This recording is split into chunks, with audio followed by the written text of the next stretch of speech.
Hola, buenas madrugadas. Ya tenemos todo listo para salir de viaje. Nuestro destino es el mundo del misterio y esos temas que solo aquí, en vuestro programa aquí, El Espacio en Blanco, podréis escuchar. Y después de las primeras informaciones, ahí van un resumen, un avance de los temas de esta noche. ¿Hay mensajes ocultos en las apariciones de la Virgen? Bueno, en algunos casos concretos sí que los hay. Los llamados secretos, ¿no? Que supuestamente revela la Virgen a los videntes. Y hay cada vez, en este momento hay cada vez más apariciones de la Virgen. En momentos de crisis social, de apremio colectivo, todos estos signos supuestamente celestiales se multiplican.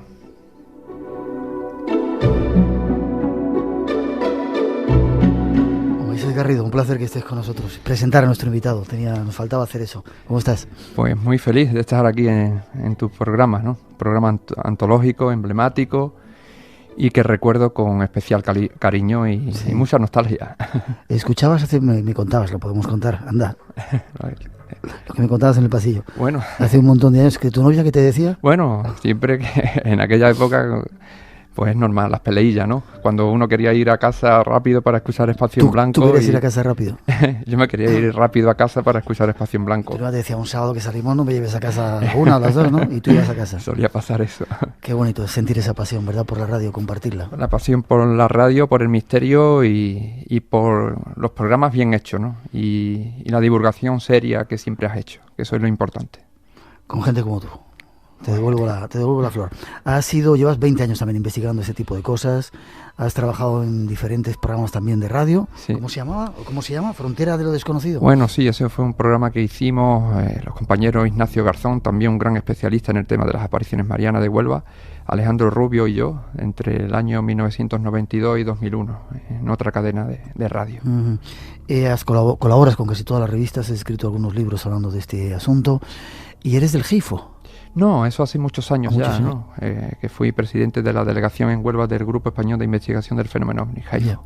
Hoy día ya independiente de grupo y de historia, por mi cuenta. ¿Vienes de Huelva? Sí, de Huelva. Estoy aquí unos días en Madrid haciendo unas investigaciones y unas entrevistas y bueno, contactando con gente del mundillo. Supimos el otro día que estaba en Madrid y por eso hemos decidido que viniera rápidamente al programa.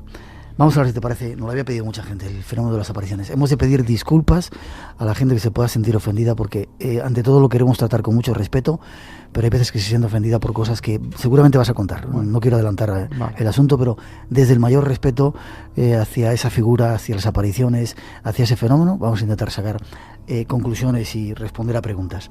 ¿La Virgen se aparece en todas las partes del mundo o solamente en sitios católicos? Bueno, hay gente que dice que se le aparece en la Virgen, maticemos. O sea, yo no voy a afirmar que la Virgen se aparece.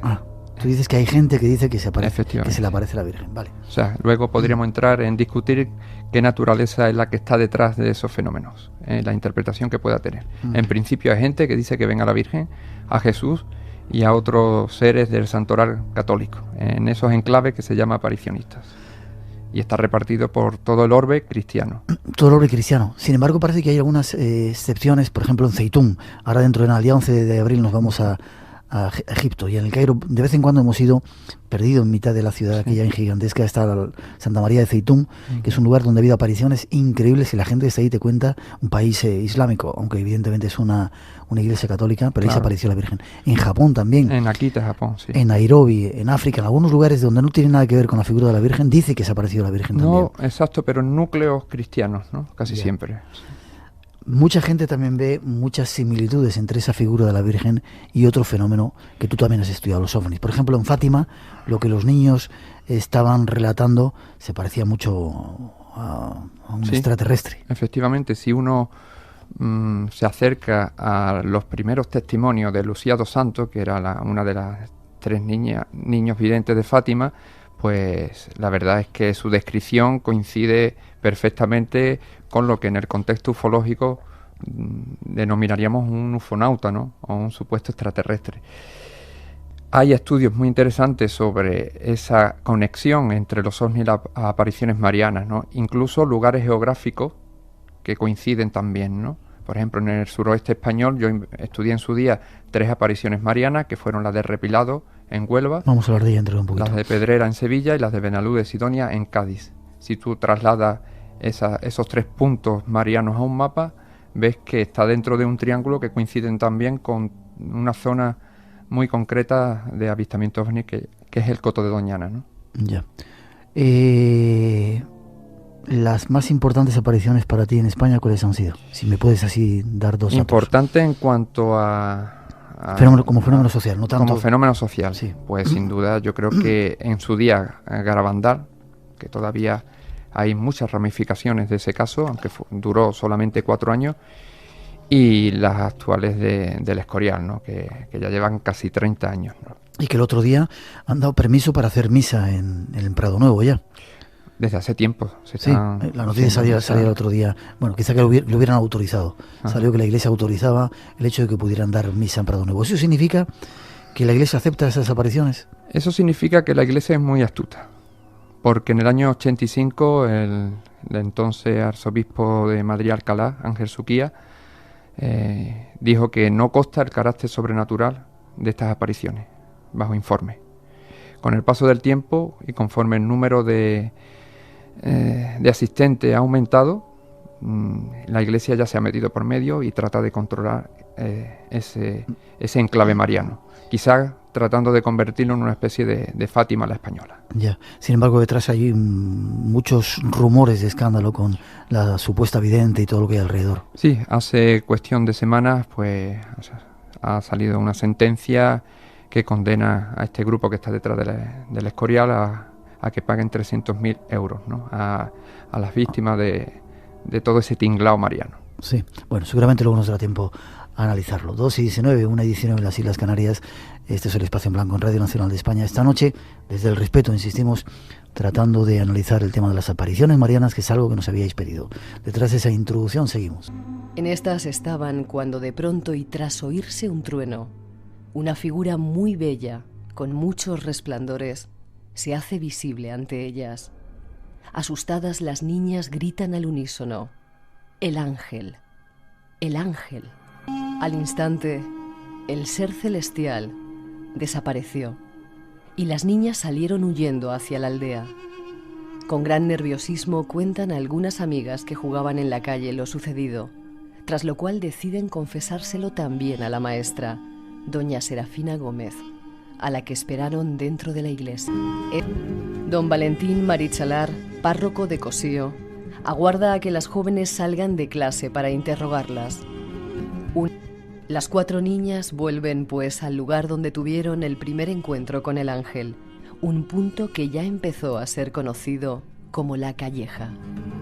Así comienza la historia de una de las apariciones de la Virgen más controvertidas de nuestro país. 900-137-137 nuestro teléfono. Tranquilito ahora, por si queréis hacer preguntas o participar en ese concurso que esta noche vamos a celebrar. Moisés, damos unos cuantos datos de la historia de Garabandal. ¿Lo conoces? Sí, un caso interesantísimo. Qué sitio tan tremendo, ¿eh? Sin duda. Yo creo que este caso fue paradigmático en el sentido de que muchos otros que luego ocurrieron posteriormente trataron de copiar muchas cosas que ocurrieron en esta historia. Cuéntanos un poco la historia y sobre todo tratamos de sacar este caso porque parece ser que va a haber, o la Virgen dijo que iba a haber mensajes, que iba a haber pruebas. Cuéntanos. Bueno, esta historia comenzó el 18 de junio del año 61, como se ha dicho en la introducción, 4 niñas, Jacinta, Mariloli, Maricruz y Conchita, que era la más carismática de todas, pues comenzaron a tener experiencias visionarias, primero, como se ha dicho, con un ángel y luego posteriormente con una figura que identificaron con la Virgen del Carmen. A partir de ahí, los típicos éxtasis al unísono, éxtasis muy curioso. Yo tengo filmaciones de la época donde se ven las 4 niñas y además en un terreno pedregoso caerse de rodillas, andar hacia atrás, con la cabeza totalmente estirada hacia arriba, y entregando rosarios a la gente y en éxtasis completamente, con la mirada todas igual, hacia un mismo punto del cielo. Según me contaban, también he tenido la oportunidad de conocer el lugar, estuvimos cuando una de las supuestas veces la Virgen decía que iba a aparecerse, había un montón de gente de otros países, el pueblo todo lleno, y contaban que de repente los fieles le daban diferentes rosarios y cosas, las niñas no lo veían, pero luego se lo entregaban cuando una vez supuestamente la Virgen lo había bendecido, se lo daban a la persona que se lo había entregado sin saber, lo cual era muy extraño también, ¿no? Sí, efectivamente, incluso a lo mejor iba un sacerdote, vestido de seglar, y las niñas lo identificaban cuando estaba en éxtasis, ¿no? Sabían que era un sacerdote. Efectivamente, y le ponían los rosarios en sus manos, ¿no? Ahí podríamos hablar de percepción extrasensorial, ¿no? Porque en este caso lo interesante es que sí hubo médicos, incluso un catedrático de neurología, el doctor Ricardo Puncernó, que estudió los éxtasis de estas niñas, ¿no? Y descubrió que efectivamente algo paranormal había. Y también otros 2 doctores que estudiaron este caso posteriormente comprobaron la existencia de fenómenos tales como la telepatía, clarividencia, precognición, etcétera. Ya. Esto ocurría en el 60 y... Entre el 61 y 65. ¿Y después qué pasó? Bueno, pues hubo un último mensaje en el año 65 en el que ya la Virgen se despide, le dijo que ya estaba todo dicho. Ese mensaje fue el 13 de noviembre de ese año, del 65, y le anuncia algo que en el mensaje concretamente dice la Virgen: primero habrá una gran señal en el cielo, será el aviso, algo que empieza por A. Un año después de dicha señal vendrá el milagro anunciado, de cuya naturaleza nadie lo sabrá hasta que no ocurra. Y con eso todos los garabandalistas hoy día, todavía, en el 2009, siguen esperando esa señal. Sí. Es curioso porque parece que se había filtrado que había una fecha concreta. Cuando yo estuve, no recuerdo cuándo fue, si el 98, 99, no sí, recuerdo. Porque coincidió con un día, porque dicen que tiene que coincidir en un jueves de Semana Santa. Sí. Y entonces sí, allí se agolparon muchísima gente esperando esas señales. Era en Semana Santa, allí estuvimos. Sin embargo, a pesar de ese lugar de apariciones marianas, mucha gente se siente muy mal allí. Dice que no es un lugar, y que me perdone la gente, yo he estado muchas veces, respeto esa tierra y ese lugar, pero que hay algo raro, hay algo más que una aparición mariana. Sienten. Bueno, la gente siente muchas cosas en esos sitios, y también en otros enclaves marianos dicen lo mismo, y después te dicen que es como si ahí también se manifestara el diablo para luchar contra la Virgen que se manifiesta. Eso lo habrás oído en muchos enclaves aparicionistas, ¿no? En este caso lo que ocurre es que se mezcla el fraude con hechos paranormales, y yo creo que eso ocurre también en otros casos, ¿no? No niego que estas niñas en algunos momentos tuvieran experiencias reales, ¿no? Llamaríamos un contacto con realidades transpersonales o estados alterados de conciencia donde pudiera manifestarse una serie de fenómenos de características parapsicológicas. Pero luego también a veces sucumbieron en el fraude. Sí. Sí. ¿Hay pruebas de ello? Conchita confesó al obispo años después de terminar las apariciones de que habían robado hostias consagradas de una de las iglesias para imitar la comunión mística. Ya. Luego se dijeron que lo había... Yo trato de defender y ser un poco el abogado bueno en ese sentido. Habían sido presionadas para que dijeran eso. Eso dicen. Después unas dijeron, bueno, unas se han atacado a otras. Me parece que las otras 3 tenían cierto celo del carisma que tenía Conchita, que todo el mundo hacía más con Conchita, ¿no? Quizás por su atractivo y por su forma de hablar y siempre sonriente, ¿no? Pero como en todo caso aparicionista, la confusión está detrás también. Ya. Lo curioso es que se ha formado una especie de, no sé si grupo de la iglesia, básicamente norteamericano, sí, y de Canadá, que son los que están llenando las arcas, haciendo que se pueda seguir funcionando. No sé si es una fundación. Sí, en su día llegó al lugar de las apariciones un ciego, Joel Lomangino, multimillonario norteamericano. Se quedó verdaderamente sorprendido con el fenómeno de Garabandal. Cogió mucha amistad con las niñas, sobre todo con Conchita, y bueno, años después pues fundaron en Estados Unidos el Garabandal Center, donde se vende todo tipo de parafernalia religiosa, y Conchita luego se casó y se marchó a Nueva York, y también junto con este señor pues mantiene ese negocio a costa de vender, como digo, objetos relacionados con el caso de Garabandal, desde estampas hasta vídeos, en fin, escapularios, de todo, ¿no? Ya, pero digamos que el movimiento continúa porque la gente sigue yendo a Garabandal. Sí, el movimiento garabandalista, mientras que esté la profecía sin cumplirse, está ahí, está plenamente activo. Una profecía que dice, para recordarla, que primero habrá una señal en el cielo, cuyo nombre empieza por la letra A. Mucha gente lo han interpretado como que un asteroide, como que la A de Ajenjo, ese asteroide que aparece en el Apocalipsis de San Juan. Y después habrá un milagro que todo el mundo lo verá. Y a partir de ahí, pues, las típicas señales apocalípticas. Una nueva experiencia de comunicación. En Radio Nacional de España. Espacio en Blanco. Con Miguel Blanco. 2:30, 1:30 en las Islas Canarias. Estamos tratando de dar algunos datos de las apariciones marianas. 900-137-137 es nuestro teléfono, por si queréis participar, criticarnos o aportar algo. ¿La Virgen hablaba a través de Conchita y del resto de las videntes allí en Garabandal? Sí, se comunicaba con ellas. Sí. Pero sobre todo era con Conchita, más que con las otras tres, ¿no? Ya. Pero allí tuvieron comunión mística, supuesta levitación según algunos testigos, fenómenos de osmogénesis, que sería ese aroma celestial que aparece en los momentos del éxtasis. En fin, pero sobre todo Conchita era la que protagonizaba más la comunicación con la Virgen. Cuando estuvimos en esa fecha de Semana Santa, pudimos grabar también alguna vidente, era americana, cómo llegaba la Virgen. Y no hemos podido localizar ese documento, pero sí tenemos un documento de Rami Sánchez, una vidente de... Rami Sánchez, no sé. Te he pillado. No, ahí me has pillado. Bueno. La conozco porque la he visto mencionada en muchos recortes de prensa que tengo de aquel sitio, pero no sé el lugar. A través de ella hablaba la Virgen y esta es la voz de la Virgen. Escuchar. La paz de mi divino Hijo Jesús y el amor de vuestra Madre esté con todos vosotros, mis pequeños. Hijitos amados, nuevamente bajo a la tierra. Hijos míos, amad a vuestro Creador, amaos los unos a los otros. Si no os amáis entre vosotros, que os veis a diario, ¿cómo podéis amar a Dios que no le veis? Rogad por la paz, hijitos. Los hombres piden la paz, pero con sus manos firman documentos de guerra. Era uno de los mensajes de la Virgen. Hay otro, era bastante pasable. No sé si quieres hacer algún comentario. No, que digo yo que hay muchos oportunistas que luego se han acercado a esos lugares donde hay mucha gente congregada y han aprovechado la ocasión para también decir que ven a la Virgen y tienen éxtasis y demás, ¿no? O sea que hay muchos farsantes en estas historias. Pero básicamente, y es curioso, las apariciones marianas dan mensajes apocalípticos muy duros de que arrepentiros, sois malos, somos tan malos como dicen.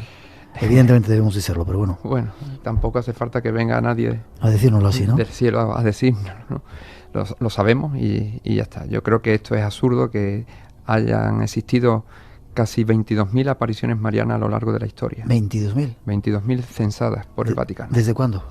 Pues desde la de Zaragoza, del Pilar, en el año 40 después de Cristo, que todavía se supone que vivía la Virgen, por tanto no era una aparición, fue más bien una bilocación.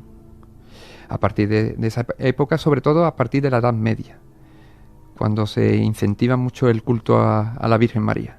Sí. A partir de ahí se multiplican las apariciones marianas y luego, sobre todo, en el siglo XIX y XX. Tengamos en cuenta que muchas de las que la Iglesia ha tolerado al culto, porque hay que decir que no hay ninguna reconocida oficialmente por la Iglesia Católica, no hay la Virgen... Ni Fátima ni Lourdes. La Iglesia Católica jamás ha extendido un documento del magisterio eclesiástico diciendo que la Virgen se ha aparecido en tal sitio. Son lugares tolerados al culto. La Iglesia permite que ahí la gente vayan a orar y demás, ¿no? Porque ve un ambiente cristiano, pero nada más, ¿no? La Iglesia en ese sentido no se pilla los dedos, aunque luego apoye determinados movimientos marianos o determinados enclaves marianos, como efectivamente es Fátima y Lourdes, que se han convertido en sucursales de la Iglesia. Ya. Las más activas en este momento, Garabandal, que sigue activa. Garabandal, la del Escorial, sí. Medjugorje, en la región croata de Bosnia y Herzegovina. Si supieras la cantidad de gente que va, tengo compañeros que se dedican a reunir a los fieles españoles que van allí, y es increíble los aviones que salen desde España cada cierto tiempo a Medjugorje. Yo tengo pendiente, esa no la conozco, ir a verlo, pero creo que es un fenómeno social tremendo. Es impresionante, ¿no? Hace poco estuve hablando con una señora que es de Huelva, de donde yo vivo, que había estado en Medjugorje y vino completamente transformada por solo haber estado allí 3 días. Algo se pasa. quedó sorprendida, y una persona con formación y cultura, pero me dijo: Moisés, aunque tú seas muy escéptico sobre el tema las apariciones marianas y muy crítico, yo he visto allí cosas que no me podía imaginar. Algo parecido ocurre con estos compañeros míos, gente que de mucho nivel, para nada escépticos, que para nada creen en estas cosas, y de repente han ido allí y se han transformado. Algo debe de estar pasando.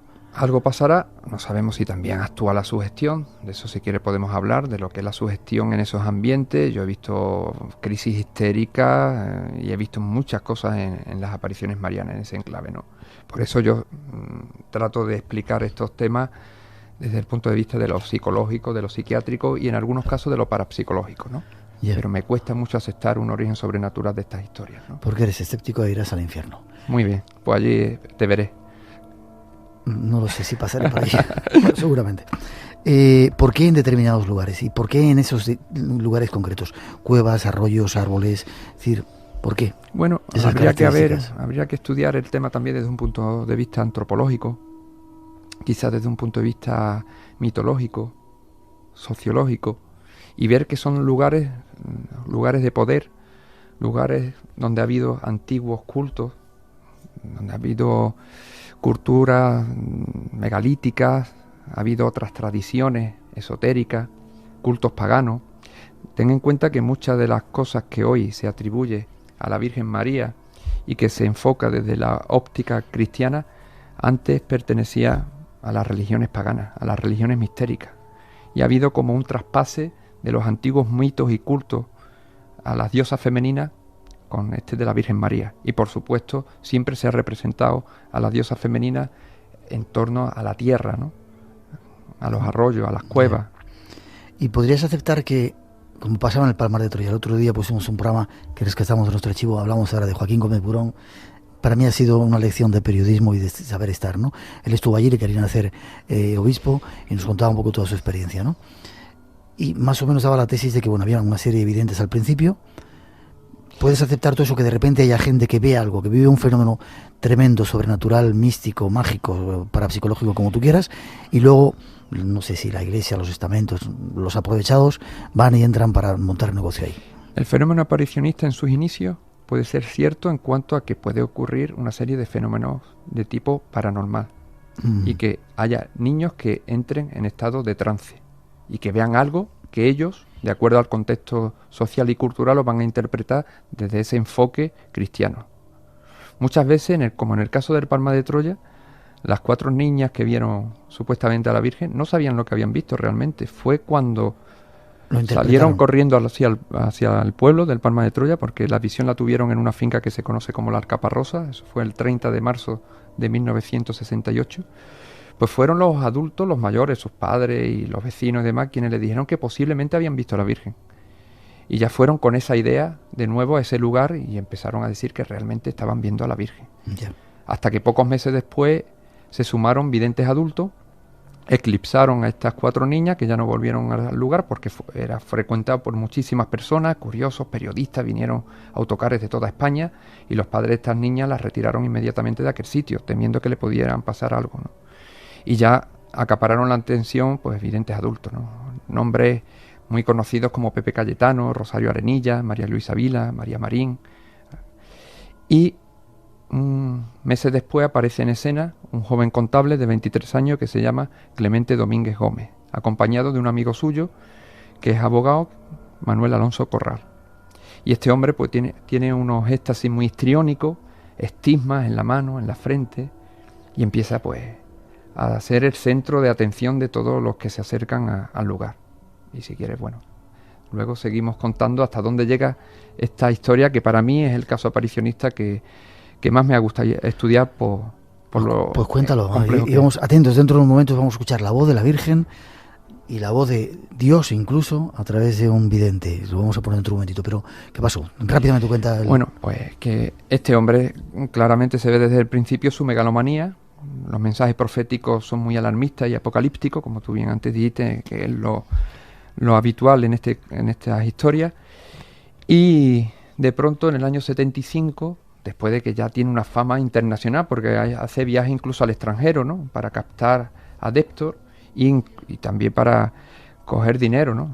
Trata de reunir dinero para crear una congregación y lo hace, ¿no? En el año 75 crea la Orden de los Carmelitas de la Santa Faz, Una vez que un arzobispo vietnamita, atraído por el tema de las apariciones marianas, Pedro Martín Gondín Tuc, viene hasta el Palmar de Troya y los convierte a Clemente Domínguez y a su amigo Manuel Alonso Corral en sacerdotes. Que podía hacerlo legalmente. Claro, ¿no? es legal. Sí. Y pocos días después, pues, los consagra obispos. Y a partir de ahí se crea la famosa Iglesia Palmariana. Que sigue existiendo todavía. Sigue existiendo todavía, ¿no? Y la Iglesia, pues, comulgó poco tiempo después a todos los componentes de la Iglesia Palmariana, ¿no? Porque quisieron hacer ahí una especie de Vaticano, ¿no? ¿Cómo está el tema ahora? Pues el tema está... En el año 2005 falleció Clemente Domínguez. Bueno, él se autoproclamó papa en el año 78. Después de morir Pablo VI, se autoproclamó papa. Un papa legal, aunque no reconocido por la Iglesia. Efectivamente, con el nombre de Gregorio XVII. Que a lo mejor era uno de esos últimos papas que decía la profecía nuestra de San Malaquías y que hay que tener en cuenta. Atentos a ese dato. El penúltimo papa. Y entonces, bueno, reúnen un montón de dinero, alrededor de 10.000 millones de pesetas, de las antiguas pesetas. La basílica que construyen en torno a los 2.000 millones de pesetas, y muere en el año 2005 y le sustituye su amigo Manuel Alonso Corral, que se autoproclama papa con el nombre de Pedro II, y ese sí sería el último papa de las profecías de San Malaquías. Que es el que está ahora... Que es el que está vigente y que el año pasado me expulsó. ¿Te expulsó de allí? Sí, yo fui acompañado del investigador onubense Fernando García, también investigador de estos temas paranormales, y del ufólogo Ignacio Darnau de Rojas Marco y su esposa. Sí. Y bueno, en algún momento dado nos metimos en la iglesia palmariana como pudimos y asistimos a una de las misas y no sabíamos que estaba allí Pedro II. Es que era el día 2 de febrero, día de la Candelaria. Sí. Y entonces pues le tocaba dar misa al propio Papa. Y allí nos pusimos a hacer fotos hasta que nos pilló. Y me señaló, se acercaron 2 obispos y me expulsaron de la iglesia palmariana. Si es que eres malo, te lo estoy diciendo. Vas a ir al infierno. Te echas hasta el propio papa de la iglesia. Pues fíjate qué honor. En otro lugar, en el Tajo, ahí te contaría yo lo que nos hicieron a nosotros. Había otro vidente también.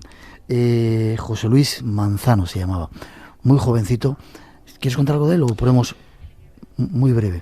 Él se autodenominaba el gran guerrero del Tajo. Con mensajes muy tradicionalistas, ultraconservadores, reaccionarios, otro... vidente o vividor, no sé yo qué decir. Escuchamos la voz de la Virgen a través de él y atentos, la Virgen está diciendo los lugares que son reconocidos por ella misma y por Dios, y al final es el propio Dios quien habla a través de su boca. Escuchar, atentos.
Ahí te estaban respondiendo lo que pasa en el Palmar de Troya, lo has oído, que antes estaba Dios, pero ahora es un profeta falso. ¿Quién hablaba? ¿Dios? Eso dicen. Pues acojona un poco. Bueno, 2:44, 1:44 en las Islas Canarias. Esto es El Espacio en Blanco en Radio Nacional de España. El teléfono, tranquilito. No sé si es que no queréis participar esta noche en ese concurso que tenemos. 3 sesiones de flotación que no debéis de perderos. 900-137-137. Y queremos seguir adelante con esta historia de las apariciones. Después de esa introducción os damos más datos de nuestro invitado, que sin duda va a ir al infierno. Pues encantado. Ahí estaba el caso del Repilado, Huelva. En Huelva. Ese fue el primer caso que yo investigué de aparición mariana, en abril de 1987. Entonces, Fernando García Rodríguez y yo dirigíamos el Centro de Estudio Ufológico y Parapsicológico de Huelva y hicimos una comisión para investigar este caso cuando leímos en la prensa local que la Virgen se había aparecido a una niña de 11 años llamada Alba Bermúdez, de ese pueblecito de la sierra onubense llamado El Repilado. Y hasta allí fuimos y estuvimos en casa de esta niña, hablando con sus padres, con sus familiares, los vecinos, con la propia niña vidente, nos contó lo que había visto y demás. Y que la Virgen le había anunciado que el 13 de mayo haría un milagro multitudinario, y ese día pues te puedes imaginar que la que se formó allí. Increíble, ¿no? Ahí fue. Paréntesis, ¿por qué la gente acude tanto cuando se hacen este tipo de llamadas? Además, se pueden hacer en cualquier sitio y de repente, ¿por qué tiene tanta fuerza esa llamada de la Virgen? Quizá porque es muy atávico, lo tenemos muy metido dentro. Sí, porque la gente busca la esperanza o agarrarse a algo sobrenatural, ¿no? Tú te encontrarás fíjate, en esos enclaves. En estos tiempos, que somos ya todos desqueridos como tú, que poca gente sigue un poco esa tradición, de repente dices que la Virgen se va a aparecer en Medjugorje, en Yugoslavia, y aviones enteros salen para allá. Pero la gente no puede, vamos a ver, es muy difícil desligar lo sobrenatural de la gente, ¿no? Uno puede ser descreído, como nosotros, críticos, con muchas de estas cuestiones sobrenaturales. Pero el pueblo llano sigue yendo a todos estos sitios de peregrinación mariana. Ahí está Lourdes, ¿no? Que arrastra a miles de personas. Millones. O millones, ¿no? Pues buscando la salvación del alma, o la curación de las enfermedades, o buscando una ayuda celestial, ¿no? Agarrarse a lo sobrenatural. Eso ha estado en el hombre desde que existe sobre la faz de la tierra. Y eso es muy difícil que desaparezca algún día, ¿no? Y en el caso de Repilado, pues... Eso te he cortado, 13 de mayo del 87. 13 de mayo del 87, allí que fuimos y nos encontramos con una multitud enorme, expectante, con escenas de desmayo, de histeria, de llanto, madres con sus hijos enfermos, cogiendo ramas del árbol donde supuestamente se aparecía la Virgen, ¿no? Arrancando trozos del tronco, ¿no? Y llegó en un momento determinado la niña, le abrió paso la Guardia Civil entre tanta gente, se puso de rodillas delante del árbol, se hizo la señal de la cruz, tuvo una especie de diálogo. Movía la boca como si estuviera hablando. Movía la boca como si estuviera hablando y duró 5 breves minutos, ¿no? Y hasta ahí terminó su contacto con la Virgen. Y poco después, días después, aparecieron los primeros casos de supuestas curaciones. No hubo ningún fenómeno milagroso en ese sitio, allí estuvimos nosotros como testigos y no hubo nada raro, nada ni siquiera paranormal, pero sí hubo luego casos de personas que habían estado ese día y que se habían curado. Entrevistamos a alguna de esas gente, pero eran los típicos casos de parálisis, de ceguera temporal, en fin, todo muy psicológico y nada, un milagro de esos que yo trato de buscar, ¿no? El milagro evidente de que sea realmente un hecho prodigioso y que no tenga ninguna explicación científica, pero todos esos casos pueden ser explicables. Ya. Hoy estamos dando tu versión, vamos a abrir la puerta para dar esa otra, tu versión más crítica, digamos. Vale. Abrimos la puerta para hablar de estos fenómenos con gente que defiende las apariciones y lo haremos dentro de poco en el programa. ¿No crees quizá que para ver esa serie de cosas haya que estar preparado? Es decir, no puedes ir con la negación por delante porque si no, no sucede el milagro. No. Lo que pasa es que ellos van con la afirmación por delante. Y quizás eso también sea un obstáculo. Mar dice que sí con la cabeza. Y cuando de repente aparece el sol que se mueve, que gira como pareció... Yo he visto la danza del sol. Como apareció en Fátima y ha aparecido en otro montón de lugares. ¿Eso qué es? Yo he visto la danza del sol, como te digo, en 2 sitios. En Gibraleón, las apariciones de Gibraleón, en el año 91, el 13 de octubre del 91, y en otra ocasión que fui a Prado Nuevo del Escorial. ¿Y qué era? Ilusión óptica.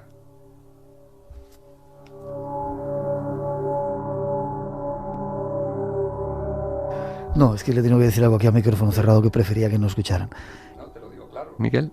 Me lo dices claro. Yo no... Cuando tú miras una fuente luminosa durante un rato, como ocurre en esos dos sitios donde yo estuve, por ejemplo, en el Escorial estaba amaneciendo, el sol se veía perfectamente, la gente estaba mirando el sol, claro, cuando llevaba unos cuantos segundos mirando el sol, ya sentía como que giraba el sol sobre sí mismo, que se desplazaba por el cielo, que hacía cosas raras, se le quedan las retinas impregnadas de luz, y allí a donde miraba pues veía luces y ya decían que estaban viendo a la Virgen y un montón de cosas. Fosfeno se llama eso, en una ocasión hablamos. Efectivamente. Pero... Y en Gibraleón exactamente igual, el cielo estaba encapotado de nubes, pero nubes finas, que se veía perfectamente la esfera del sol, las nubes se desplazaban por delante del sol y creían que lo que se desplazaba rápidamente por el cielo era el sol. Y no, yo tomé como referencia una montaña y el sol no se movía. Y la gente decían que sí se movía. Ya, quizá en ese caso.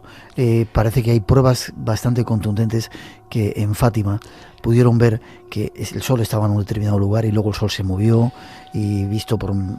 Yo acepto que pueda ser sugestión, no sé quién para defender ni nada, estoy tratando de darte más detalles, ¿no? Para que vea que no me cierro a todo. El caso Fátima, en cuanto a lo ocurrido el 13 de octubre de 1917, yo lo dejo como un fenómeno aéreo anómalo. Aéreo anómalo. Sí. Es decir, que el sol se pudo haber movido... No el sol, lo que fuera. El astro rey, por supuesto, no se va a mover de su órbita. Es verdad, eso decía mucha gente. Pero sí fue un fenómeno local, visto en un radio de 30 kilómetros, un disco plateado que lanzó un haz de luz y, bueno, ahí podríamos entonces, como tú dijiste al principio, ver la interrelación entre el fenómeno mariano y el tema ovni. De eso quería entrar ahora. ¿Y si no fuera la Virgen? Y si de repente, porque muchas de las descripciones, como tú decías, de los niños, de los videntes originales, antes de contaminarse cuando se lo cuentan al cura, al maestro, a los padres, no tiene mucho que ver con un ser muy angelical, ¿no? Parece otra cosa. No, por ejemplo, Lucía dos Santos, en las descripciones que hace, tú te vas al dibujo de la época y no tiene absolutamente nada que ver con la figura que luego ha adaptado la Iglesia Católica de la Virgen de Fátima, no tiene absolutamente nada que ver, ¿no? Incluso se parece más a los típicos ufonautas, ¿no? Extraterrestres. Efectivamente, del contexto ovni, ¿no? Hay un trabajo muy interesante de los historiadores Joaquín Fernández y Fina de Armada, historiadores portugueses, que hicieron un libro titulado Intervención extraterrestre en Fátima en el año 81, donde explica el caso Fátima a la luz de la ufología. Y es una hipótesis bastante interesante, sin duda. Y curioso que se repite no solamente en Fátima, sino esa visión de seres ufonautas, como tú los llamas, en diferentes lugares de España y del mundo, ¿no? Sí, efectivamente, ¿no? Y coincide el enclave y demás. Eso no significa que la Virgen sea un extraterrestre ni nada. Lo único que estamos diciendo es que hay dos fenómenos aparentemente diferentes, pero que cuando se estudia en profundidad vemos la conexión que hay entre ellos. Y quizás sea un mismo fenómeno interpretado de forma diferente de acuerdo al contexto en el que se manifiesta. En un contexto rural más bien se va a interpretar como fenómeno sobrenatural, divino, y a lo mejor en un contexto urbano pues puede interpretarse como fenómeno ovni. Ya. Si aceptamos que pueda haber una presencia, no sé si, ¿cómo llamarla? Mística, celestial, aceptamos que estamos viviendo un momento crítico. Si es realmente la madre de Dios y nuestra propia madre, estaría preocupada. ¿Podría ser que algún ser celestial en estos momentos críticos viniera a darnos mensajes para que nos salvásemos? Yo por ahí iría mejor por la línea de Jung, ¿no? Que interpretó todos estos fenómenos sobrenaturales, ufológicos y demás como proyecciones del inconsciente en momentos de apremio colectivo, en momentos de crisis social. Y después ya creamos todo ese psicodrama religioso o ufológico. Ya. De acuerdo a lo que más nos sintamos identificados, ¿no? O con la Virgen o con un supuesto ser de otro planeta. Ya. Y hay muchos fraudes en todo esto, lo vamos a ver en la segunda parte del programa. La mayoría. Gente que se aproveche de toda esta historia. La mayoría de los casos son fraudulentos. Unos son fraudes deliberados, conscientes, y otros son fraudes inconscientes, involuntarios. Tenemos que hacer una mínima pausa. Se acercan las noticias de las 3, las 2 en las Islas Canarias. Insisto, Moisés, que vas a ir al infierno, lo tengo claro ya. Es donde más gente conozco. Bueno, pues yo no quiero estar por ahí. Enseguida regresamos. La segunda hora se presenta apasionante. Vamos a hablaros de algo que hemos descubierto, que hemos vuelto a utilizar durante unas cuantas veces y queremos recomendároslo. Y hay un concurso en marcha, 900-137-137 es nuestro teléfono. Y mañana hemos tenido que cambiar los planes. Viene un maestro chamanista, viene de Altai, un personaje ruso que en exclusiva va a estar en el Espacio en Blanco, aparte de hablaros de los caballeros templarios y algunos de sus secretos. No os lo perdáis, que va a ser un programa apasionante. Después de las noticias de las 3, regresamos con este señor que va a ir al infierno, dando algunos datos más de la Virgen y con esos temas que están aquí esperando. Esto es Radio Nacional, el Espacio en Blanco, no os vayáis, que enseguida regresamos. Que hemos probado varias veces y queremos compartir con vosotros el flotario, que es el objeto esta noche de nuestro concurso. 3 sesiones tenemos para que podáis probarlo, porque es de lo mejor que hemos hecho. 900-137-137 nuestro teléfono. Y avanzaros, mañana llega el programa en exclusiva, hemos tenido que cambiar los planes. Vivan Mamonta, un personaje que llega desde Altai, desde la Rusia siberiana, para contarnos curiosas cosas acerca del chamanismo y formas de curar. No os lo perdáis, será en exclusiva la segunda cita del Espacio en Blanco aquí en Radio Nacional de España. Tú, Moisés, seguimos con el tema muy rápido porque tenemos poco tiempo. Sí. Te has dedicado un poquito a investigar, sobre todo tratar de ver qué había detrás, la cara oculta o lo que había de negocio detrás de las apariciones marianas. Pero eso fue la evolución que yo tomé. Yo empecé a estudiar el fenómeno aparicionista desde el campo de la parapsicología. O sea, yo iba con mente abierta, buscando fenómenos paranormales, ¿no? Ya. No creía en lo sobrenatural, pero por lo menos sí en la posibilidad de que hubieran fenómenos paranormales. Pero después, conforme iba investigando, me di cuenta de los fraudes que hay, de los grupos ya con dinámica sectaria que está detrás de muchos casos aparicionistas, moviendo muchísimo dinero y engañando a muchísimas personas. ¿Aprovechándose de su fe, quizá? Por supuesto. Se aprovechan de la ingenuidad y de la credulidad de mucha gente que se acercan hasta esos sitios. Y así es muy fácil vaciarle los bolsillos. Yeah. Entonces luego me preocupó el tema desde el punto de vista sociológico, psicológico, psiquiátrico.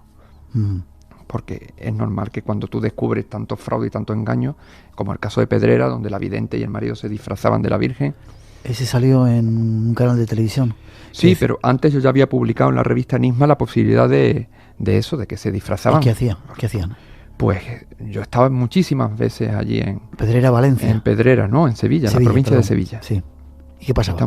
Muchas veces. Luego, primero empezó en el año 87 con 3 niñas, como en todos los casos. Y que decían haber visto a la Virgen, que habían recibido un mensaje secreto, en fin.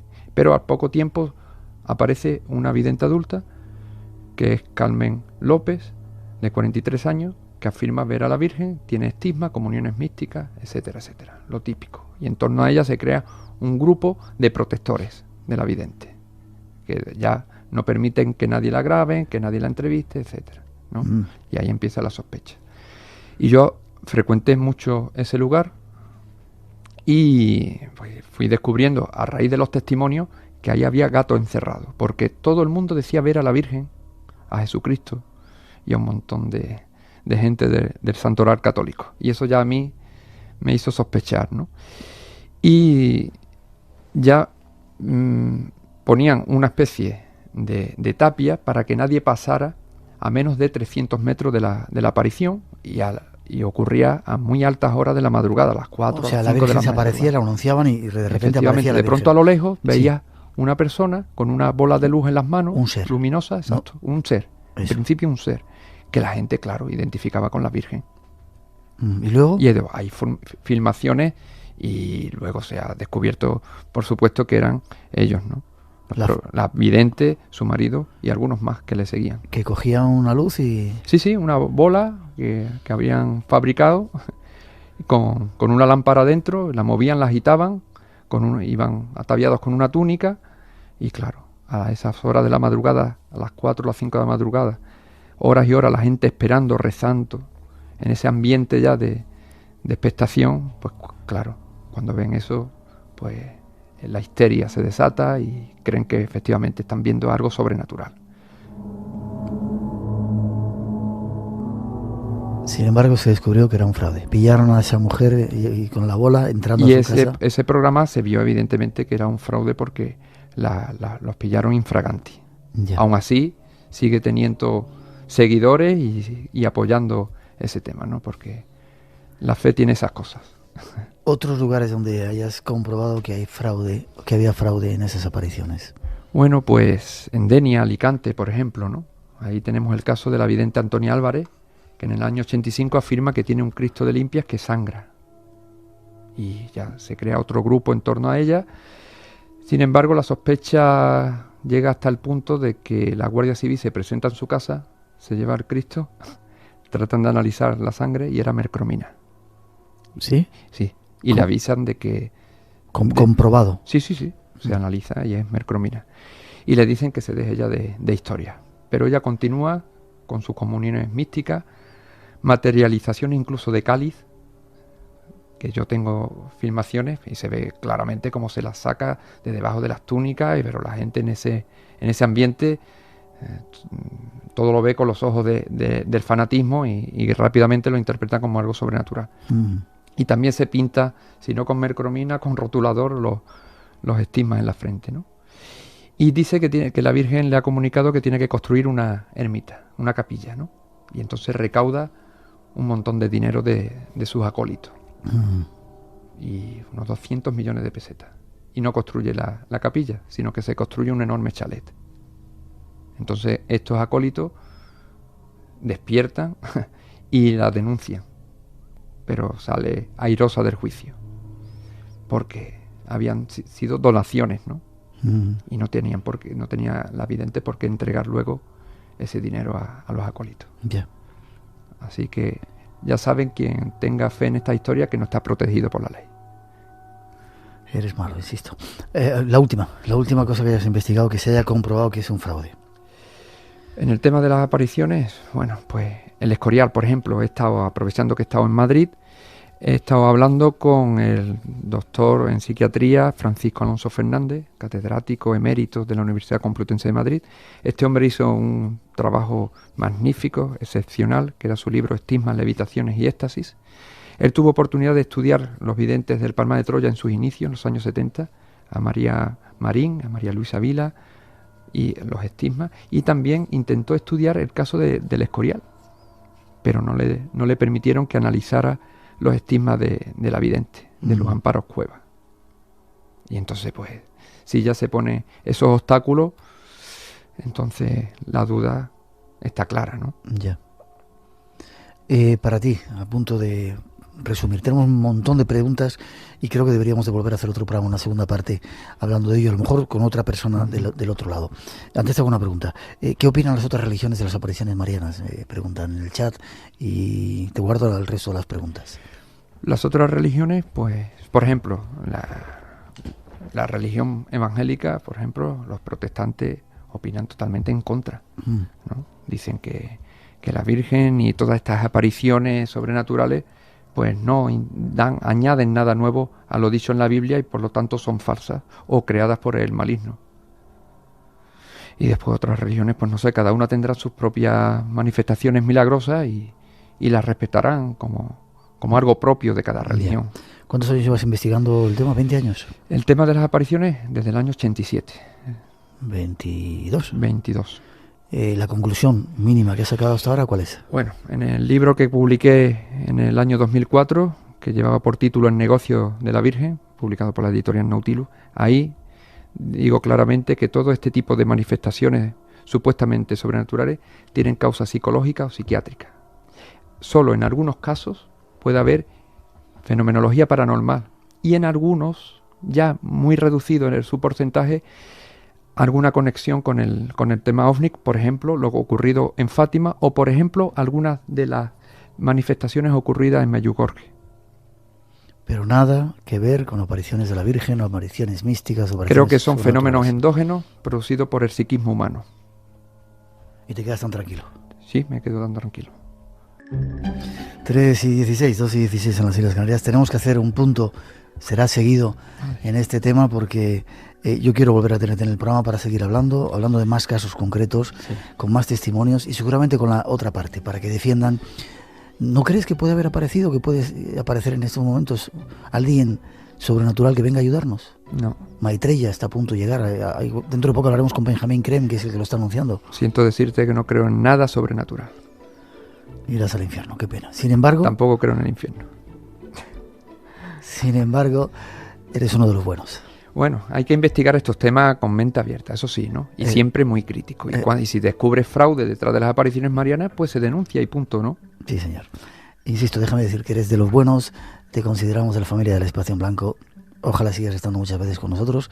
Aquí tienes tu programa a las puertas abiertas siempre. ¿Se puede alguien poner en contacto contigo? Quizá a través de lo que escribes en diferentes... Que pinchen, si quieren saber más de los trabajos que has hecho. Bueno, en la revista Enigma he publicado, y en la revista Más Allá, muchos trabajos relacionados con estos temas, ¿no? En mi libro El negocio de la Virgen, o por internet también hay artículos míos sobre esta cuestión. A pesar de ir al infierno, es un buen tipo. Se te quiere, Moisés. Pues, gracias por haber estado en el programa. Un placer haberte tenido aquí con nosotros. Y para mí ha sido un placer también. Que se repita, ¿vale? Muchas gracias. Nos vemos pronto.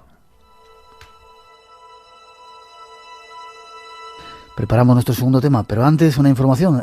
Comienzan los viajes del Espacio en Blanco en el programa, en la página web www.espacioenblanco.es. Hay algunas de las salidas, pero vamos a estar dentro de poco en Toledo. Esta es la información de un congreso que se va a dar. Y el teléfono está tranquilo, si queréis participar en nuestro concurso, 900-137-137, teléfono gratuito. Enseguida volvemos. Música medieval de aventuras para daros la próxima información. Nos vamos hasta Toledo, una de las ciudades más mágicas de España, donde dentro de poco se van a hacer una serie de actividades muy interesantes de las cuales queremos informaros. Y tenemos a Julio César Pantoja para darnos esos datos. Buenas noches, Julio César. Muy buenas madrugadas, Miguel. ¿Qué tal? ¿Cómo estás? Muy bien, pues aquí prácticamente ya con los últimos preparativos para este gran congreso que se va a celebrar en la ciudad de Toledo. ¿Sois un grupo? ¿Cómo es? ¿Orden Otto? ¿Cómo lo llamáis? Somos miembros de la OTO. La OTO es un acróstico que significa la Orden del Toledo Oculto, y son todas aquellas personas, investigadores, escritores, amantes del misterio, que han intentado rastrear, publicar y difundir todo lo que tiene que ver con la tradición mágica y esotérica de nuestra ciudad, ya sea pues con la promoción de este tipo de actividades, congresos, conferencias, la publicación de libros, por supuesto, realizando rutas nocturnas por el Toledo mágico, y somos en definitiva pues un grupo de buenos amigos que intentan reivindicar y por supuesto dignificar este tipo de temas. Hay mucha gente interesada, porque Toledo siempre ha sido un centro mágico donde se reunían los alquimistas, los brujos, los magos, todo tipo de gente, astrólogos, matemáticos. ¿Sigue habiendo esa tendencia todavía ahora? Pues sigue habiéndola, y además, afortunadamente, cada vez hay más gente, más público que está interesantísimos, quiero decir, bueno, pues a este tipo de temas. Personas que no solamente empiezan a indagar por su propia cuenta, sino que ya intuyen que tienen determinadas facultades o capacidades y que tienen una conexión totalmente afín a este tipo de temas. Nosotros estamos conociendo a un montón de gente, y te puedo asegurar que esa magia sigue viva en Toledo, y que hay auténticos magos del siglo XXI todavía difundiendo y desarrollando este tipo de investigaciones. No nos cabe la menor duda. Uno de ellos, sin duda, es Fernando Ruiz de la Puerta, con quien no hace mucho tiempo dimos una vuelta nocturna por Toledo. Nos estuvo enseñando algunos de esos lugares mágicos, algo que hacéis vosotros. Pero os habéis empeñado ahora en hacer un congreso y reunir a unos cuantos investigadores de este asunto, ¿no? Para dentro de poquito ya. Exactamente, se va a celebrar, sí, es el día 14 y 15 de marzo, y bueno, pues sería el sábado toda la jornada y el domingo hasta el mediodía, y realmente que tenemos un cartel con, bueno, pues modificaciones de última hora, pero fundamentalmente el hecho de que son, bueno, pues unas modificaciones muy buenas, son nuevas buenas, porque realmente tenemos el honor de incluso de contar contigo, Miguel, porque el domingo va a ser una auténtica jornada, pues para mí prácticamente una especie de hito dentro del mundo del misterio, porque vamos a reunir a tres de las figuras fundamentales de proyección internacional, que son Javier Sierra, Enrique de Vicente y Miguel Blanco, que realmente esa jornada del domingo va a quedar fabulosa, además por supuesto de la jornada del sábado, que si quieres te paso a relatar los ponentes y los títulos de las ponencias. Espera, ponemos un poquito de música para que la gente vaya asimilando y vamos con ello, con la jornada del sábado y del domingo 14 y 15 de marzo, dentro de 2 semanas, en Toledo, una de las ciudades más mágicas de nuestro país.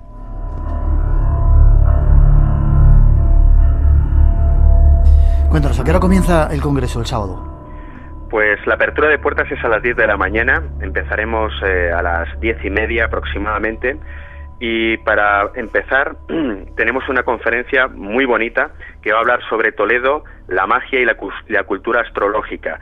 Todos los magos, astrólogos que se reunieron en torno a lo que es Alfonso X el Sabio, aquí en Toledo llamado Alfonso X el Mago, que además hay un sinfín de referencias bibliográficas y personajes interesantísimos, y esta conferencia la va a realizar Vicente Casaña, que también dirige una revista llamada Tu Suerte, que además todos conocemos porque ha sido colaborador de varios programas de televisión, y además se va a atrever también por solicitud del público a hacer o interpretar, mejor dicho, la carta astral prácticamente de toda la humanidad, desde ahora hasta el 2012, unas fechas muy importantes porque prácticamente con esa profecía maya parece que va a haber un cambio de conciencia importantísimo. Por lo tanto, no solamente va a haber una retrospectiva de la astrología toledana, sino que también vamos a intentar saber qué nos depara el futuro. Bien, nos damos más prisa. ¿Quién más va a estar después ese sábado? Sí, pues una conferencia sobre chamanes, la mística del éxtasis y el viaje al más allá, del doctor en antropología José Luis Cardero. Posteriormente, Sol Blanco Soler, conocida de tu programa, mis encuentros con lo insólito, todas las experiencias más impactantes que ha tenido dentro del grupo EPTA. Por la tarde vamos a tener a Fernando Ruiz de la Puerta, el misterio de lo sobrenatural, fundamentalmente sobre los milagros marianos de Lourdes, por supuesto de Fátima, el conocidísimo Fernando Sánchez Dragó, que nos va a hablar sobre la cueva de Hércules como un punto energético, como un chakra de la península ibérica, y luego ya el domingo pasamos pues la primera ponencia, Javier Sierra, En busca del alma, los viajes astrales y la bilocación. Posteriormente, Enrique de Vicente, la telepatía, es posible la comunicación mediante el pensamiento, que incluso incluirá una práctica sobre el tema en la sala, y finalmente un debate, una mesa redonda que tanto va a contar con Javier Sierra, Enrique de Vicente y contigo, Miguel. Vais a debatir además con el título de uno de tus libros, Crónicas de fenómenos insólitos, una aventura por el sendero de los dioses. Ahí está el programa de ese Congreso de Toledo, 14 y 15. Un teléfono de contacto, espera, ponemos un poquito de música, tomen lápiz y papel para poder apuntarse. ¿Hay todavía plazas? Sí, yo sí que diría que, bueno, pues se quedan bastantes pocas plazas porque realmente ya se acelera lo que es el curso del Congreso, y diría que toda la gente que esté interesada, por favor, bueno, pues que nos llame cuanto antes. Enseguida damos ese número de teléfono. Cita con el misterio en Toledo, 14 y 15 de marzo, teléfono de contacto. 691 ¿sí? 232 842. Vuelvo a repetirlo lentamente. 691 232 842. ¿Hay una página web para que nuestros internautas se informen?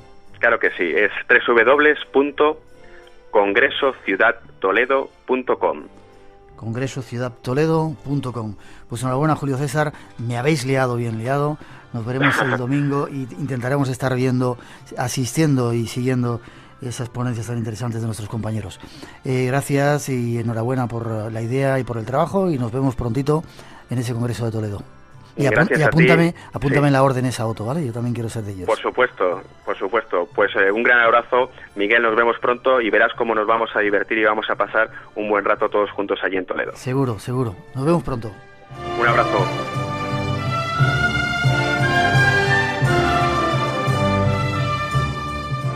Espacio en Blanco. Una puerta abierta hacia otros mundos. En Radio Nacional de España. Con Miguel Blanco.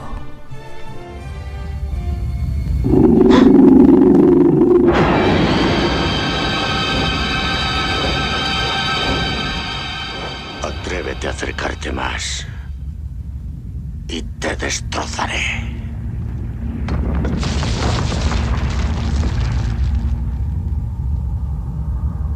¿Quién eres? Soy Morg. Y tú, quien quiera que seas, vas a tener el honor de ser mi última víctima. No moriré sin pelear. Soy un guerrero. Valiente guerrero. Lucha contra la nada. No puedo. No sé traspasar las fronteras de fantasía. ¿Qué es lo que te parece tan gracioso? Fantasía no tiene fronteras. Eso no es cierto. ¡Mientes! Pequeño necio. ¿Qué sabes tú del país de fantasía?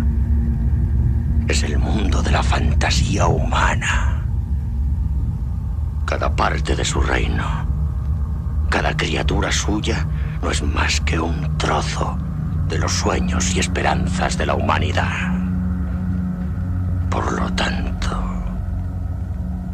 no tiene fronteras. ¿Por qué se está muriendo fantasía entonces? Porque los hombres han empezado a perder sus esperanzas y a olvidar sus sueños.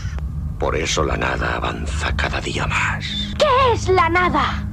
El vacío que queda, como una ciega desesperación que destruye este mundo. Yo lo odio y por eso ayudo a la nada. ¿Por qué? Porque las personas que no tienen ninguna esperanza son fáciles de dominar. Y quien tiene el dominio, tiene el poder.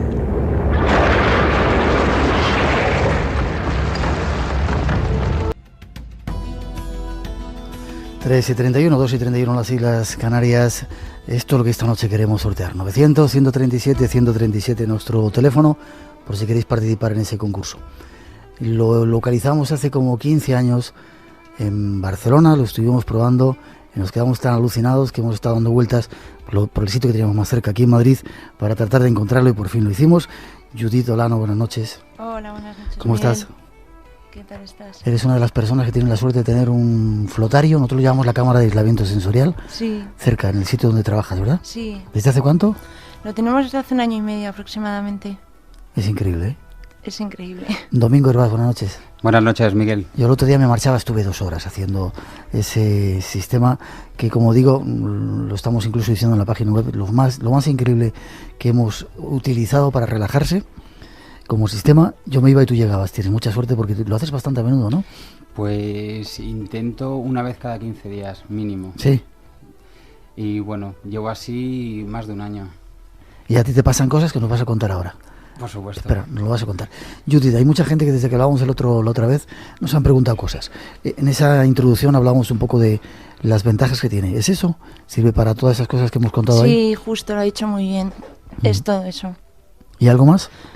Pues nada, pues también recordar que también está muy recomendado en mujeres embarazadas. A partir del primer trimestre ya pueden flotar. Pueden hacerlo, perfectamente. Además, esa sensación que van a tener, sobre todo ya cuando se sientan un poco más pesadas, esa sensación de ingravidez total en la espalda, se van a sentir ellas solas con su niño, es una pasada. Las mujeres embarazadas que vienen a flotar salen muy, muy contentas. Nos han preguntado, ¿niños pueden hacerlo? Los niños... Hay estudios que hablen de... He leído estudios con adolescentes. Sí. Pero niños ya más pequeños, yo creo que a partir de unos 10, 11 años sí, pero antes no, porque es muy fácil que se salpiquen y entonces ya van a estar mal a gusto. Pero bien. Sí aumenta la concentración. Sí. ¿Personas mayores? Las personas mayores también, no hay ningún problema, lo único que hay un pequeño escalón que ya conoces para entrar en el flotario y que resbala un poquito, entonces sí podrían venir, pero acompañados. Ya. ¿Nos cuentas físicamente cómo es el flotario para la gente que... Tenemos la idea, para eso digo a nuestros oyentes, nos encanta tanto el asunto que queríamos hacer, estamos dándole vueltas. Si meter a alguien del equipo, algún miembro del equipo, y meter micrófonos para que nos relaten la experiencia, lo hicimos hace muchos años con otro que descubrimos, pero queremos volver a hacerlo, sobre todo para tratar de transmitir, aunque creo que no se puede, ¿verdad, Domingo? Transmitir la sensación que uno vive cuando está ahí dentro es muy difícil. Es complicado. Sobre todo porque la experiencia podríamos decir que va en evolución, no hay una única experiencia, entonces sería difícil en una sola vez poder transmitir la cantidad de sensaciones, ¿no? Pues igual lo hacemos contigo. Encantado. Bueno, pues un miembro del equipo o alguien que quiera hacerlo, a lo mejor alguien de nuestros oyentes, meterle en la cama, en el flotario, que haga la experiencia, que desde dentro nos cuente un poquito cómo está sintiéndolo y luego cuando salga que nos lo trate de transmitir. Lo mejor evidentemente sería probarlo, pero tratamos de comunicar esto. ¿Cómo es físicamente el lugar? ¿Qué se hace? Pues el flotario hay que imaginárselo como una gran bañera, más o menos del tamaño de una cama doble. Tiene paredes, techo y una puerta. y entonces ahí dentro tenemos una profundidad de agua de 30 centímetros. Como decía, esa sales Epsom son las... Sí, que es sulfato de magnesio, no es la sal de cocinar que conocemos ni la sal del mar, sino que es sulfato de magnesio que aparece en aguas termales también, y entonces la diferencia es que no irrita tanto la piel, no te arrugas tampoco. Sí, eso es verdad, no lo conoces, has estado 2 horas flotando y no sales arrugado ni nada, suaviza la piel. Ya, 30 centímetros, ¿cuánta densidad más que el mar tiene? 5. 5 veces más densa que el agua Mucho más del incluso mar. Que el mar muerto. Ahí debe andar. Sí. Yo creo que se flota más aquí. Yo me he bañado varias veces en el mar muerto y por ahí. No lo sé, lo que me han dicho del mar muerto es que al tener más profundidad el agua cuesta muchísimo más moverse, entonces no sé cómo juzgarlo, yo no lo conozco. Mar, tenías que probarlo, se lo digo a nuestro técnico esta noche. Hay una ducha, te tienes que duchar antes, ¿no? Claro, pasas al flotario, te duchas. ¿Desnudo? Sí, te desnudas. Sí, estás solo, evidentemente, con lo cual no hay ningún problema. Y luego ya pasas al flotario. Sí. Cierras la puerta. Cierras la puerta y te dejas. ¿Hay una lucecita dentro? Hay una lucecita dentro, sí, pero bueno, eso es optativo, se puede apagar, encender. También tenemos un botón de emergencia en el caso de que alguien en algún momento de una situación de agobio o algo, pero tampoco nos ha pasado nunca. Ya, y cuando cierras, ya no hay estímulos exteriores, es decir, la oscuridad es total. Sí. No hay tampoco ningún tipo de sonido, aunque por eso una musiquita, me tienes que decir qué música es porque es increíble. Una musiquita muy dulce que te va llevando o te va ayudándote a relajarte, luego se la quitáis. Y luego para finalizar, otros 5 minutos de música para que vuelva la persona otra vez a tomar contacto otra vez con el mundo. Vale, está la descripción física, enseguida vamos a contar lo que ocurre. Una vez que termina, es decir, ese agua la filtráis, la purificáis de alguna manera, no es insano que vaya otra persona enseguida, ¿no? No, ese agua se filtra luego durante 15 minutos, toda la solución entera se filtra, aparte tiene un 43% de sal. O sea, eso ya es altamente estéril. Y aparte le añadimos un filtro de bromo que nuestra agua lleva 2 partes por millón de bromo, que es parecido al cloro, entonces ya el agua está completamente limpia. Bien. ¿Es recomendable hacerlo muy a menudo? Depende, es cada persona. Hemos tenido incluso pacientes que han venido 2 veces por semana y no hay ninguna contraindicación. Ya. 1 vez por semana, cada 2 semanas. Eso cada uno ya ve cómo lo siente, cómo lo necesita. Y yo quiero ir todos los días de la semana. A partir de la semana que viene apuntas de lunes a viernes, desde la 1 hasta las 4 como últimamente, 3 o 4 horas ahí dentro. Te apuntamos todos los días, no hay problema. Vale. ¿1 hora o más tiempo? En total se flota 50 minutos. Sí. Hay que calcular un poquito más porque entre la ducha, desnudarse, vestirse, arreglarse, pero vamos, 1 hora y media más o menos, hay que calcular en total 50 minutos flotando. Eso es lo que esta noche queremos compartir con vosotros. 900-137-137 en nuestro teléfono. Todo el mundo del misterio en Radio Nacional de España. Espacio en Blanco con Miguel Blanco. Bueno, yo llevo 3 veces ya con vosotros, ¿no? Sí. ¿Tú cuántas veces lo has hecho, dices? ¿Domingo? Muchísimas, he perdido la cuenta, pero pues calcula. 2 veces mínimo al mes durante 1 año y medio, muchas rotaciones. ¿A qué te dedicas? No te he preguntado. Trabajo en la industria farmacéutica. Vale. Tú te metes ahí, ¿qué pasa? Porque, espera, te tengo que preguntar antes a Judith. Básicamente sirve para relajarse, es para lo que se recomienda, sí. Aumenta un montón de cosas, pero hay otro aspecto mágico también que uno puede llegar a conseguir, aunque no siempre se consigue, ¿no? No siempre, no todo el mundo. Ya. Y de eso, ¿a ti te parece que te ha ocurrido, no? Tú te metes, empiezas a relajarte, ¿sientes los diferentes niveles de relajación que hay?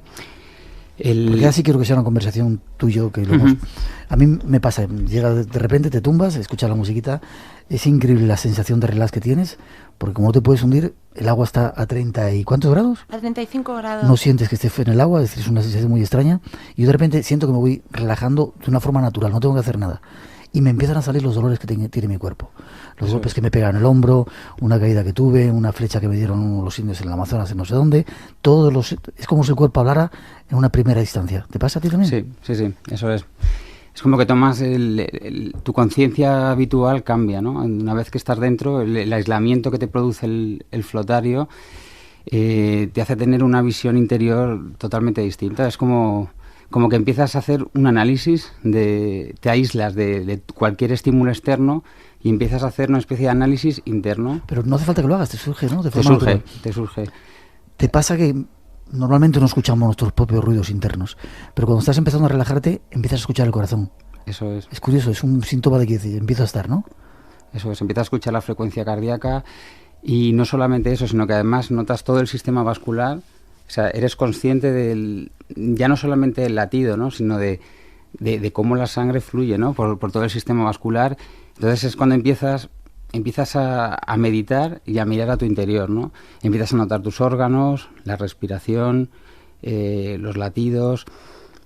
Es alucinante, ¿no? Yo siento que luego hay una segunda etapa, después de ese lenguaje corporal en el que mi cuerpo me dice tienes mala rodilla, tienes mal el hombro, y quizá los huesos, es lo primero que se me manifiesta a mí, ¿no? Después ya surge una segunda etapa en la que es mucho más profundo. Parece que el cuerpo entra mucho más, te va relajando mucho más, que es muy curioso cómo surge, ¿verdad? Es poco, te vas metiendo en un estado de trance, ¿no? Sin tú querer. Además, cuando las primeras veces no... Es que, discúlpame, eso es lo difícil de transmitir. Es decir, no hace falta que tú hagas nada, llegas a ese estado de una forma natural. Nunca te va a pasar la primera vez, evidentemente. La primera vez... A mí me pasa.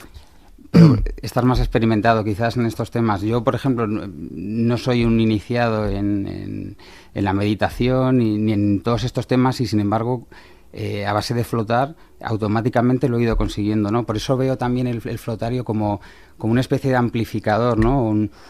Una especie de aparato que te potencia o te acelera sensaciones y cosas que de manera habitual, si no eres un iniciado, no podrías hacerlo nunca. Es decir, yo no soy un iniciado en estos temas y, sin embargo, he conseguido estados de trance alucinantes, ¿no? Me vas a contar. Para mucha gente, yo tengo amigos místicos que lo tienen o han ido muchas veces a practicar en el flotario porque es como una puerta que te abre a un montón de sensaciones que hemos buscado nosotros a través, por ejemplo, de plantas de poder con la ayahuasca, el yopo, otra serie de cosas. Y en el flotario lo tienes, como decía quizá esa introducción, si se pudiera condensar sería mejor que el Prozac, claro.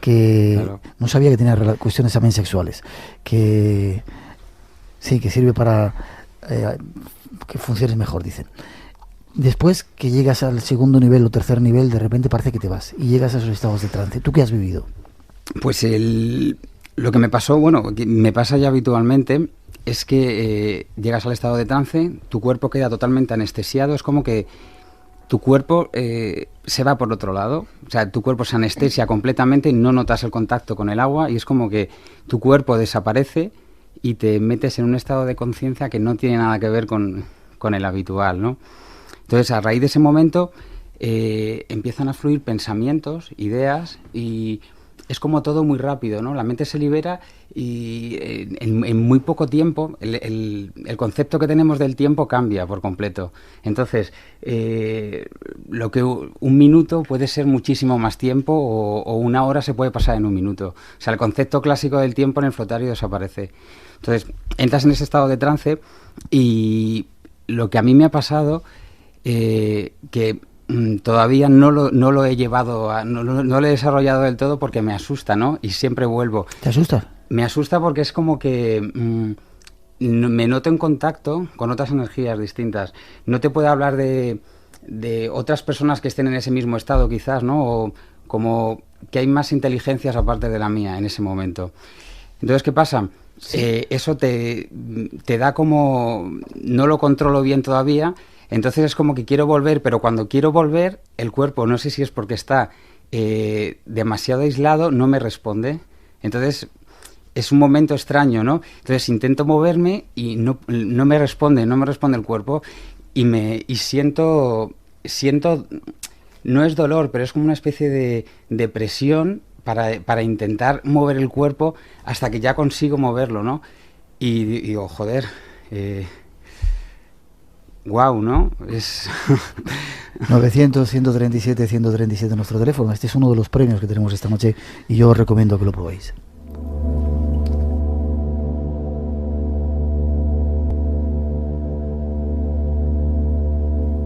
Y has llegado a salir fuera del cuerpo, a sentir la sensación de que te vas, porque insisto, para mucha gente utilizan este tipo de sistemas, independientemente de que es lo mejor para relajarse, para tener experiencias místicas, aunque decimos que no es la finalidad y que no todo el mundo lo puede conseguir. Claro, no es la finalidad, pero si flotas mucho y tienes la capacidad de hacerlo, evidentemente lo consigues. Yo ya te digo, Miguel, que no sé si eso es exactamente salir del cuerpo, no sé si es salir del cuerpo, pero sí que es una sensación que nunca había tenido y que cuando la consigues quieres repetirla, ¿no? Porque es muy gratificante. Lo que pasa es que al ser algo tan nuevo, ¿no? Para mí, siempre es lo que te digo, ¿no? Intentas como cuando ya llevas un rato en ese estado, quieres volver otra vez, ¿no? Porque es algo desconocido y dices, quiero volver, pero cada vez se prolonga más, ¿no? Y eso es lo que me gusta de la flotación, que la experiencia nunca acaba, ¿no? Siempre puedes investigar. Es decir, antes me metía únicamente para relajarme, que es la experiencia que cualquier persona que se meta va a conseguir rápidamente. Pero ahora ya no me meto con la mentalidad de voy a relajarme, ahora me meto con la mentalidad de voy a investigar. O hacia dentro de mí, ¿no? Hacia tu universo interior o hacia afuera. Entonces se abre un mundo de posibilidades, porque va más allá de la relajación. Y eso es lo que, la maravilla del flotario, ¿no? Lo que va consiguiendo con cada flotación.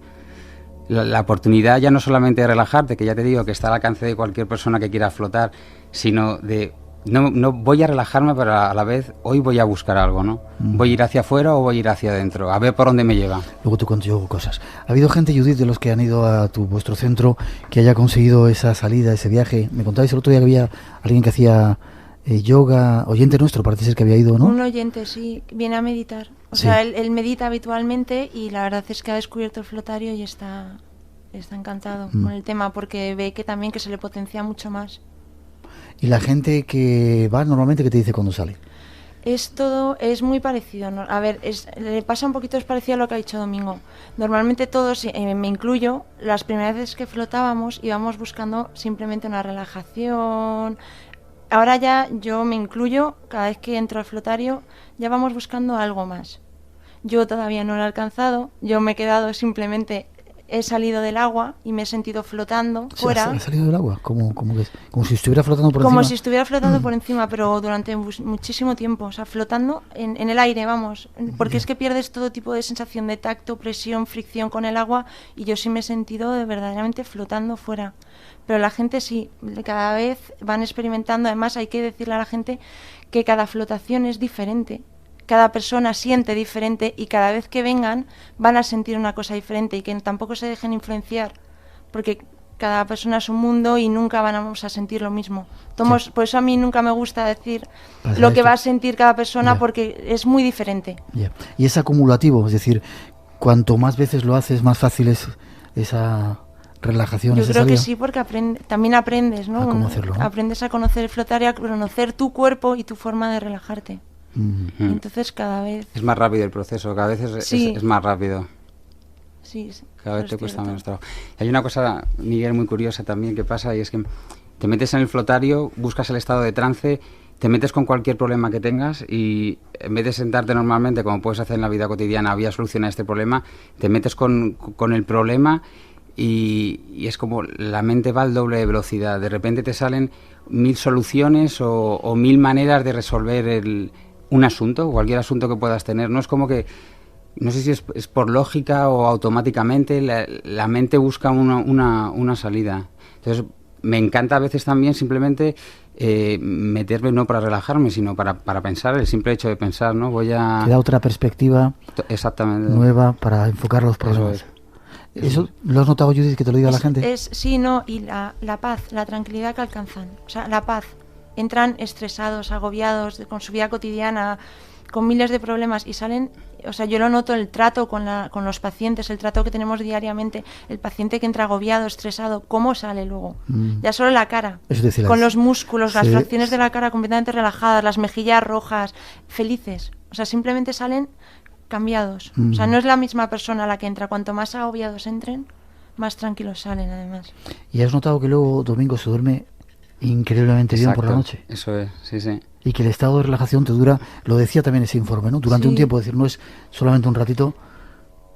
Eso es, sí. Luego una vez que sales, terminas tu día normal, y yo estoy deseando que llegue la hora de acostarme, porque sé que esa noche va a ser una noche de las que decimos del tirón, ¿no? De esas que se tienen cuando eres niño y luego es muy difícil, ¿no? Ya de adulto casi nunca las tienes, y sé que el día que he flotado voy a dormir la noche entera, ¿no? Y es muy gratificante. Tú lo has definido, duermes como un bebé esa noche.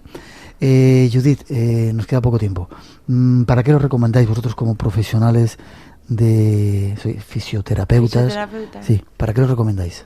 Bueno, para todo lo que ya habéis dicho en la introducción, que la verdad es que ha quedado perfecto, no tengo nada más que añadir. ¿Tú traías los apuntes ahí preparados? Yo traigo mis apuntes siempre, pero vamos, la introducción ya lo ha dicho todo, sobre todo para también problemas de insomnio, de estrés. En general, cualquiera que se quiera relajar, también con temas musculares. Como bien has dicho, cuando te metes en el flotario notas que tu cuerpo además es un chivato. Se convierte en un chivato de todo lo que te molesta, te relajas. Problemas crónicos también, dolores, para todo eso. ¿Y tú? ¿Para qué lo recomiendas, Domingo? Quizá para esa investigación. Yo lo recomiendo para cualquier persona que se quiera relajar, evidentemente, pero sobre todo para todos los que, en el grupo de personas en los cuales me incluyo, ¿no? Que no somos iniciados en los temas de meditación y hemos tenido nunca tiempo para dedicarnos a eso, que el flotario es una oportunidad, porque creo que podríamos decir que economiza el tiempo, ¿no? Que te hace ganar mucho tiempo. Si no eres iniciado en este tema, el flotario te acelera todo este proceso y puedes descubrir cosas increíbles.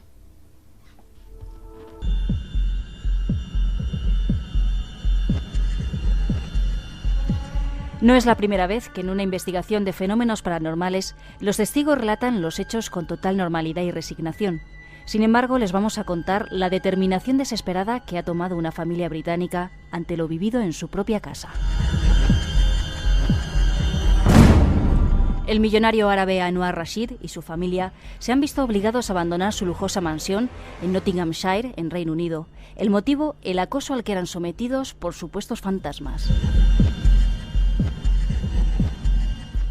Los gritos y las apariciones registradas en los grandes pasillos de la mansión y las misteriosas manchas de sangre que aparecían por cualquier parte de la casa han colmado la paciencia de la familia Rashid. El último episodio ha sido la aparición de manchas de sangre en la cama del bebé, y esto ha hecho que la familia huya de la mansión. En la actualidad, los investigadores intentan hallar una explicación al fenómeno que de forma tan violenta se ha manifestado en la casa, poniendo en peligro la vida de sus moradores.